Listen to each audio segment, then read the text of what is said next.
Hi everyone, it's Suzanne here, and I just wanted to give some pointers, not an exhaustive list, but some pointers towards how you can choose a therapist that's a good fit for you.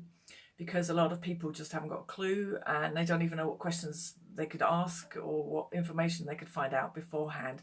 So I thought I'd let you know in a little post here. So first of all, I think in this day and age of working with therapists and coaches online, I think it's important to check out the person's page, obviously, or their website or their profile, wherever they're advertising, and see what wording they have on their pages. Make sure they're not making extravagant claims like one session will fix you and all that kind of thing. Nobody can know that, and that is a very irresponsible thing to write. You cannot guarantee that you will fix somebody in one session. It might happen, and it happens quite often that people shift and they move along, but therapy is a process, and you might get massive movement, but you cannot guarantee it. So make sure that you're looking at the claims that they're making on their website. Also, I would also see if they have testimonials on their website, and see if the people that they've helped are in similar situations to you, to make sure that that's a good fit for you, between you and the coach or the therapist.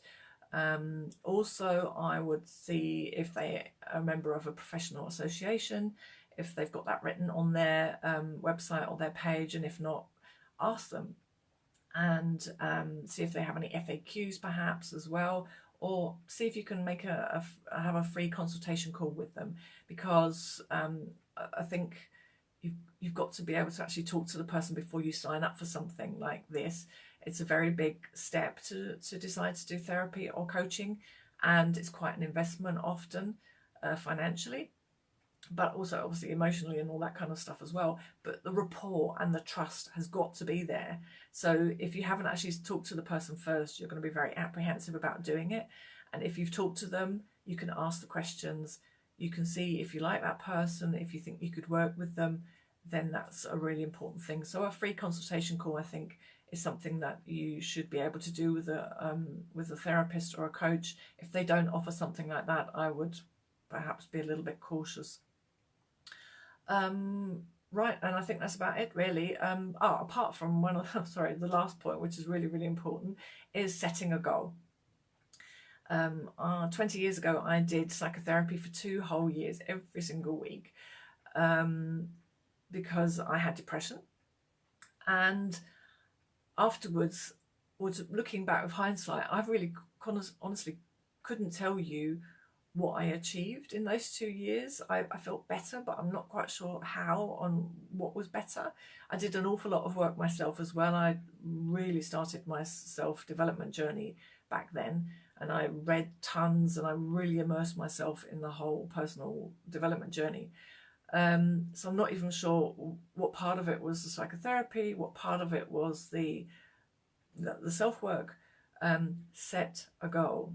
You know, especially in hypnosis, most hypnosis, I think, is solution focused. So the therapist would ask you, what do you want to change? How would you like to be? And this is something that you both realize, this is your goal, this is what you're working for and working towards. And then you can also decide afterwards, yeah, I've made improvement in that area, I've shifted it completely, or it's gone, in the best case. That I think is something very, very important. If they say, oh, well, we'll just see how it goes, and I'd be a little bit cautious about that. Okay, it's not an exhaustive list, but that's some pointers to guide you if you are looking for a therapist or a coach. Thanks very much for watching, and I'll see you again soon. Bye.